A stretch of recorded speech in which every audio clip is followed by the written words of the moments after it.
Welcome to What the F***. We're back after a short hiatus, if by hiatus you mean community service. Let's get a preview of tonight's show from James Ilg in the KMVT newsroom. James, what have we got in store for tonight's show? Alpha Foxtrot Niner, seems you have a bogey on your set. Oh, sorry. Hey there, Jim. Yes, we've got quite a lineup today. Our first story is a introduction or a titillation, I guess, of a pill that makes you fit without having to leave your living room. Just like good and bad cholesterol, evidently there's good and bad fat, and this little pill will apparently change the bad fat into good fat. I guess we'll have to wait and see how that all pans out. Story number 2 is a study that is out there. There's a new drug that lets you drink without getting drunk, and I ask you, what the hell is the fun in that? It's apparently it's a drug extracted from an ancient Chinese hangover remedy, and they're testing it out on rats right now, and apparently they're getting rats loaded, and they're not feeling the effects of it. Story number 3. There's a study out saying that people behave well socially without rules. Viennese researchers studied this virtual life internet game, and they studied about 400,000 users of it, and as it turns out, only 2% of all of their actions were aggressive. And who knows what that means? Maybe it's those crazy European Green Party activists that are playing this game. Who knows? Story number 4. Does money actually buy you happiness? Or in other words, is money the most important factor in your happiness? Is there such a thing as too much? Researchers say, no, there really isn't such a thing as having too much money. All these stories and more coming right up on this show's edition of What the F***. Hey, thanks, James. I hope ISIS didn't trash the newsroom the last time. All right, see you at the end of the show.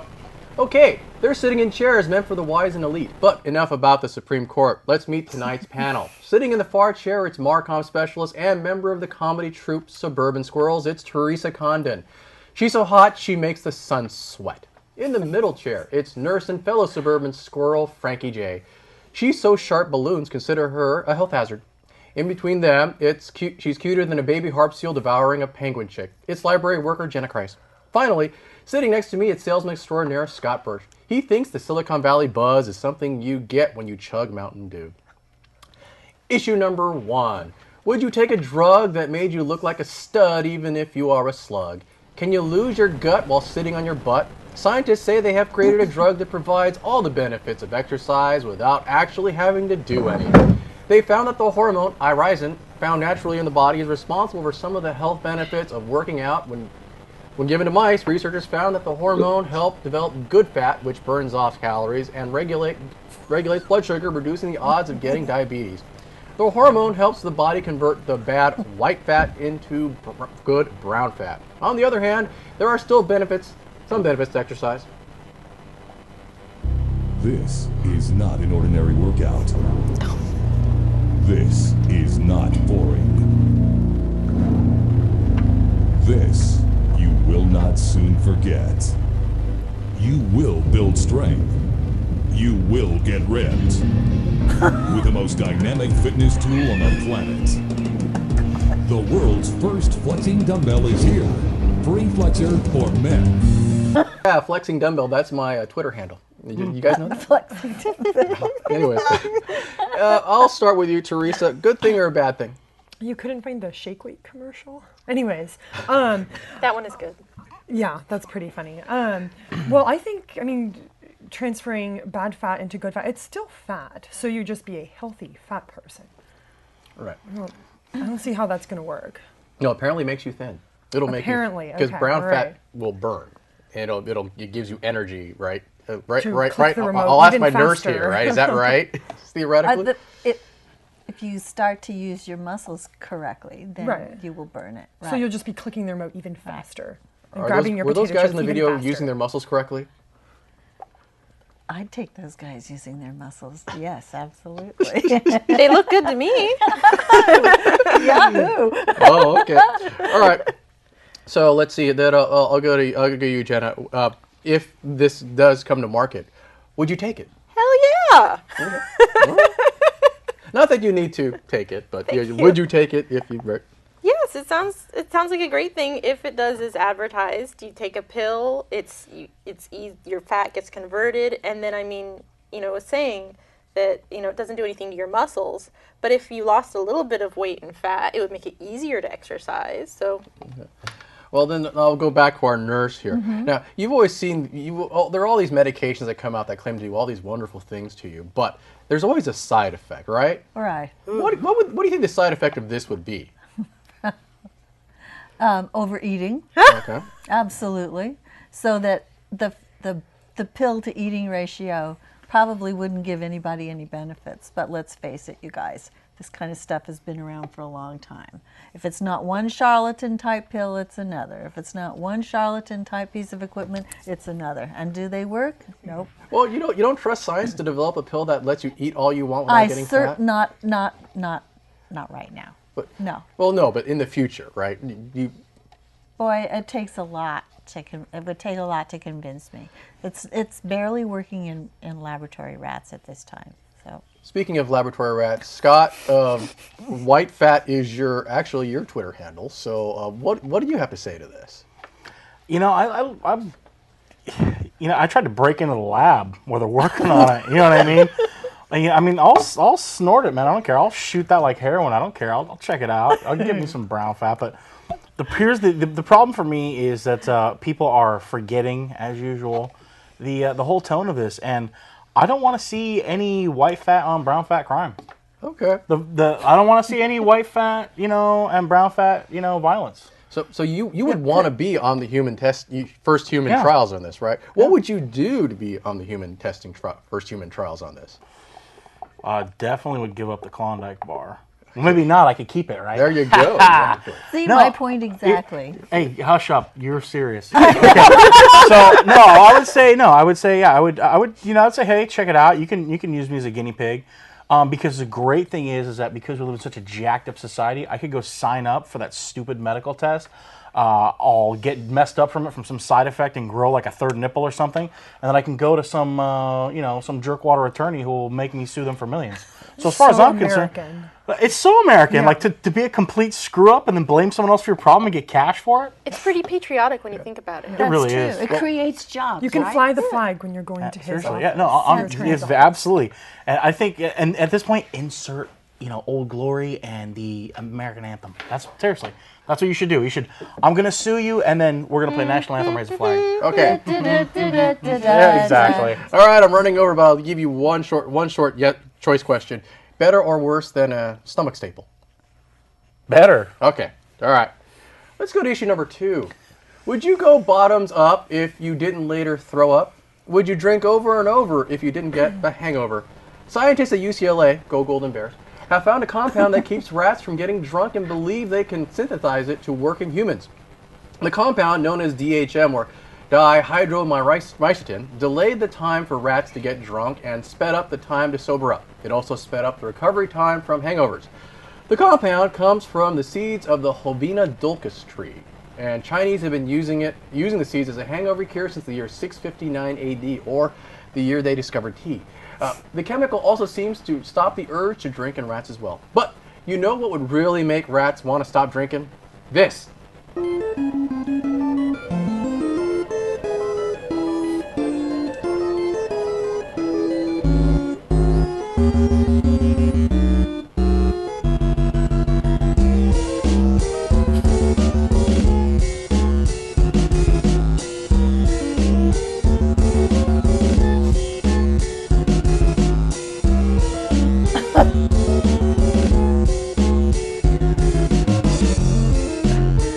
That's what rats on roofies look like.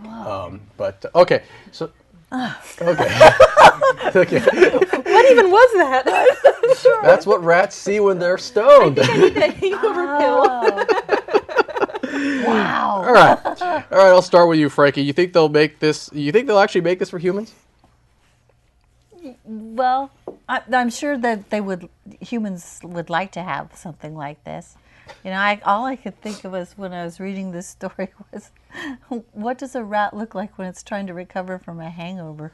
And I kept getting this little odd picture of the rat just sitting in the cage, just kind of going. If you give me time, I can find it on YouTube. There you go. There you I go. figured. All right, Jenna. I'll go to you. Who do you think really would benefit from this invention, and who do you think would really be on the short end of this stick?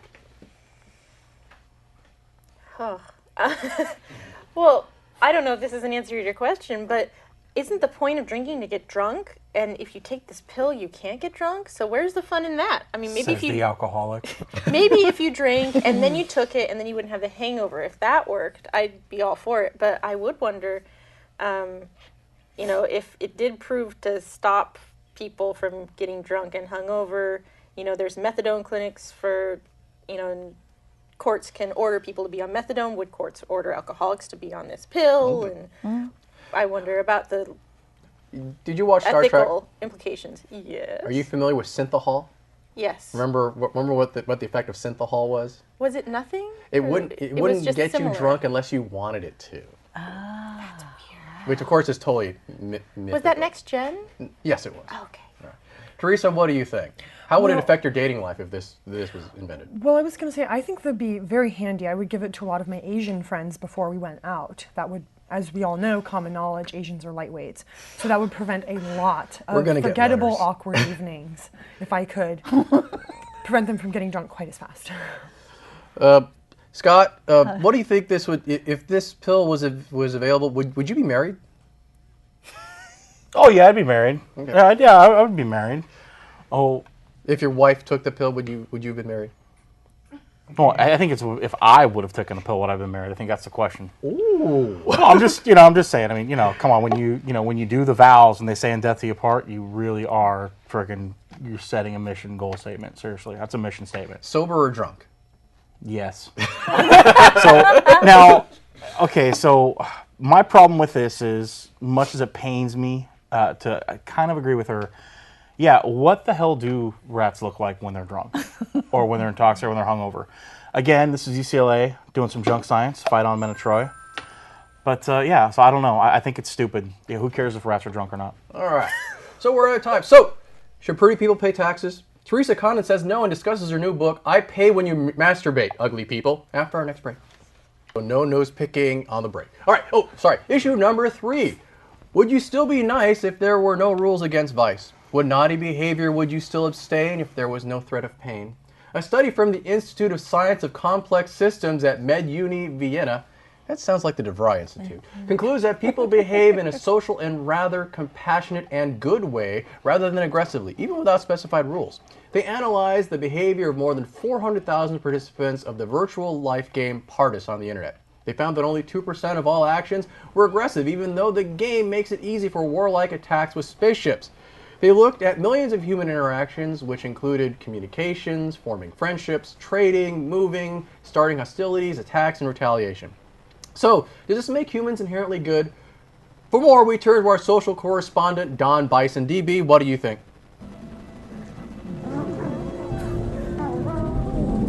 Get wrecked. No one's even helping them. The herd's only thought is escape.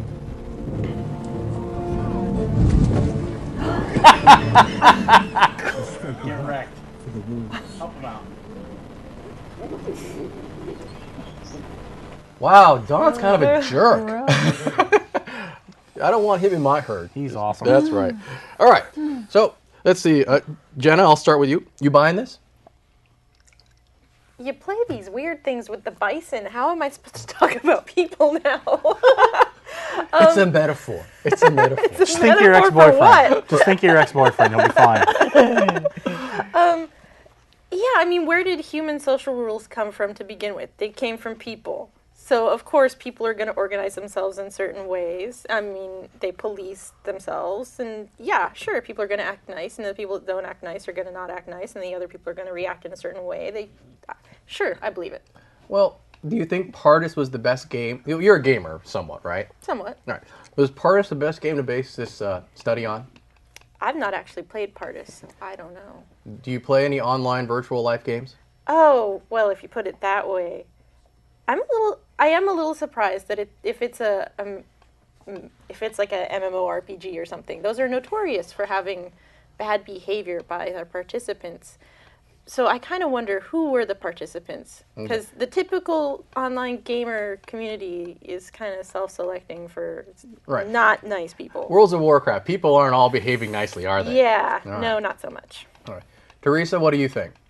Well, if you're comparing people to bison, as in that video, we all know it's a dog-eat-dog world, and so even without the rules in the wild, those bison were still following the rules of society, which is, even if there weren't laws and stuff, you just still attack one another. Even if we weren't told to, we would still attack one another, try and bring each other down. Okay. So you're not really buying this, right? I'm sorry? So you're not buying this? Oh, totally. It's just Okay. that people don't act in a nice way. We act in a competitive, ruthless way. What do you think, Frankie?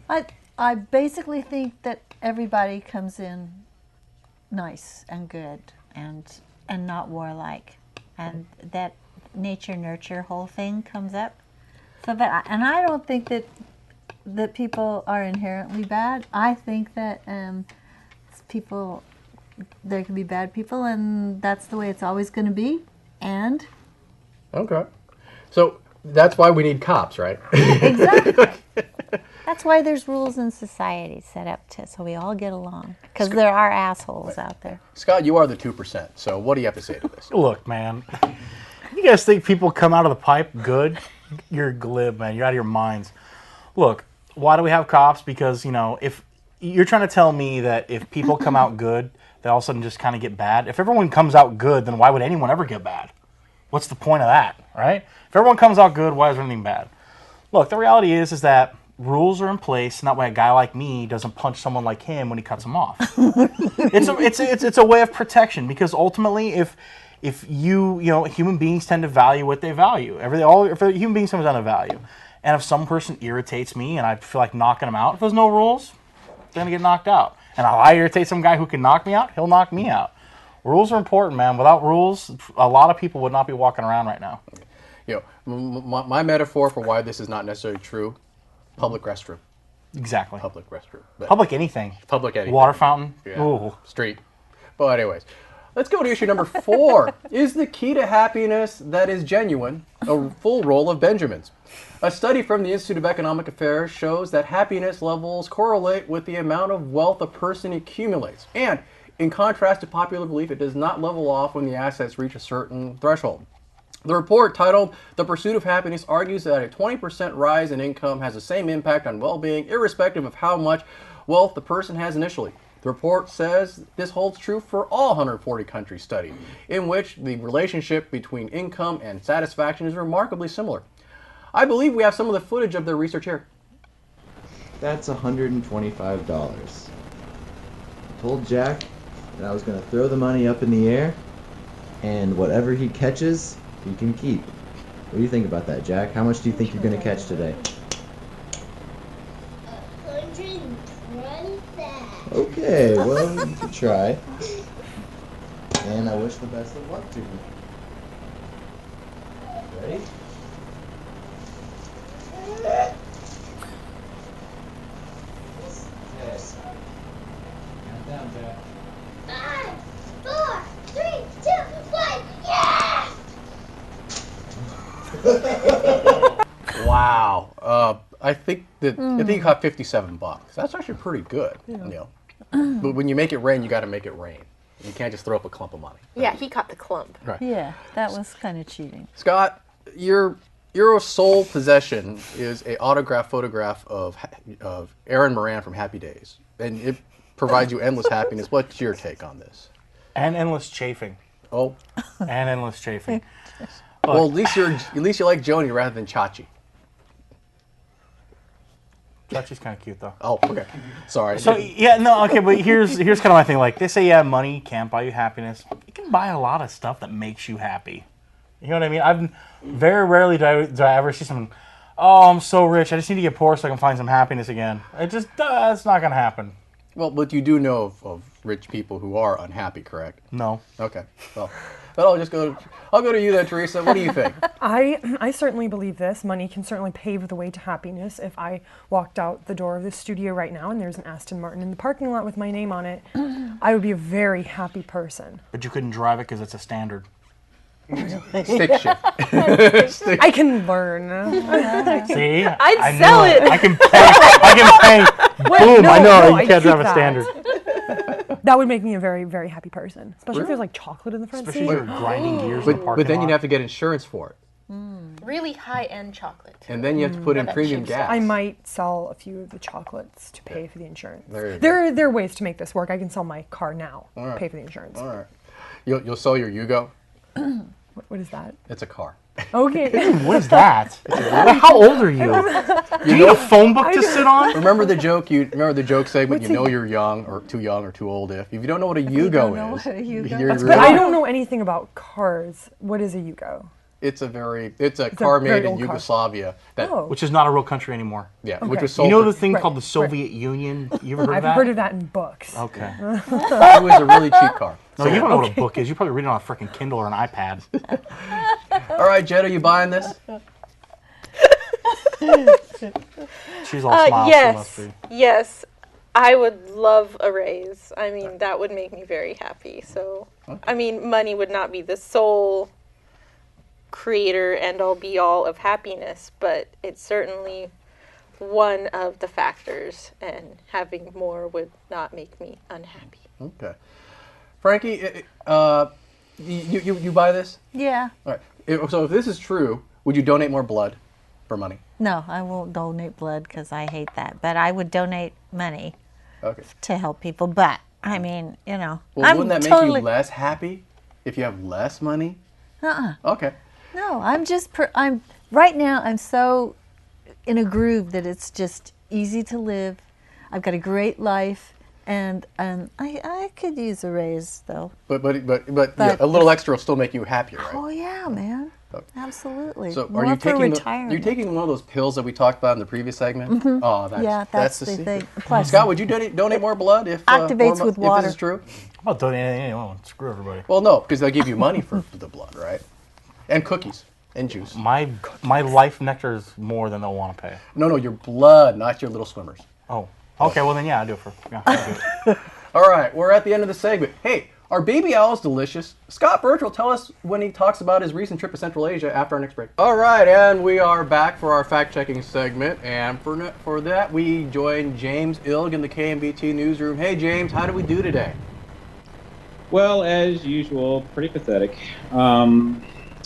We've got a few things I'd like to clear up, though, concerning the issue on the fat pill. To Jenna and Frankie, you asked if it'd be fine if it only did as it was advertised. And, you know, when do ads never tell 100% of the truth? I don't understand. They're always factual. For Scott, you said that you were worried that one of the side effects would be starting to grow a third nipple. Well, as we all know, you already have that third nipple, and so Hey, we weren't going to talk about that YouTube video on the show there, James, yeah, remember? I think he's just trying to start a scam here. He's already got that nipple going. For the drinking drug, Frankie and Scott both were curious as to how the hell would you tell when a rat is drunk and when a rat is suffering from a hangover? Well, I'll tell you, the rats, when you know when the rats are having a hangover is when they actually stop having sex and they're starting to drink tons and tons of coffee. What are you, a fornication expert with rats? Let's not talk about his side hobbies. Crazy hobbies, dude. Hey, well, you know what? His apartment allows pets. He picked that for that particular reason. Yeah, work hard, I play hard, you know, what can I say? Oh, for the behaving well segment, For Frankie, I noticed that you got a little bit lost with Jenna's terminology, so let me set the record straight for you. MMO and RPGs, that's a couple of Pro Wrestling Federation acronyms. And for Teresa, following the rules of society, which rules of society are we following in this game? You know, how to like shoot, The dog-eat-dog competitive shoot spaceships, or and that whole story like reeked of like not being very serious. It said all kinds of things about friendships and reacting and enacting in society, but they never got down to the down and dirty here. And why didn't anybody talk about the obvious? There were no muggings, there were no date rapes going on here. Come on, get to the real stuff. And for Scott, cops are really required in society. Without cops, who would give out your speeding tickets? Who would pull you over for like making a rolling stop? And that was just this morning. And where would the village people be without cops? You need that uniform. Well, the village people would be wildly successful, wouldn't they? Aren't they still successful? Well, they'd be the sailor. Was it the Indian and the construction guy? And the Indian cowboy? The Can cowboy? you say Indian? I think you just went politically incorrect, sir. Native American. You're going to get a letter. I think he referred to himself as the Indian chief, but oh well. Did he really? I don't know. Oh, you shouldn't talk about Indians like that. That's not cool. I know. Hey, James, you got any more for us? We got about a minute to go. Oh, well, then I'll start talking really, really slowly. No. Last thing I have for you, though, is on the money issue. Yes, as everybody knows, money does buy you happiness, and I'm not sure why this is even a topic of discussion in the first place. But for Teresa, just want to let you know that the old car Yugo, that name was short for you go very slowly when you drive this car. You go to the mechanic quite often. And that's about all I've got for you, Jim. Hey, James, thanks a lot, and awesome job as always. But next time, don't give away the entire show in the preview, would you? Oh, but it's a tease. I can't wait. I've always had that problem. Yeah, that's I always what she, get there too soon. That's what she said. There you go. James, I have a question. When money buys you happiness on Craigslist, how much does it cost? No, it depends on if it's a blonde or a brunette, Scott. Oh, there you go. All right, we are done. Thank you. Awesome job. Later.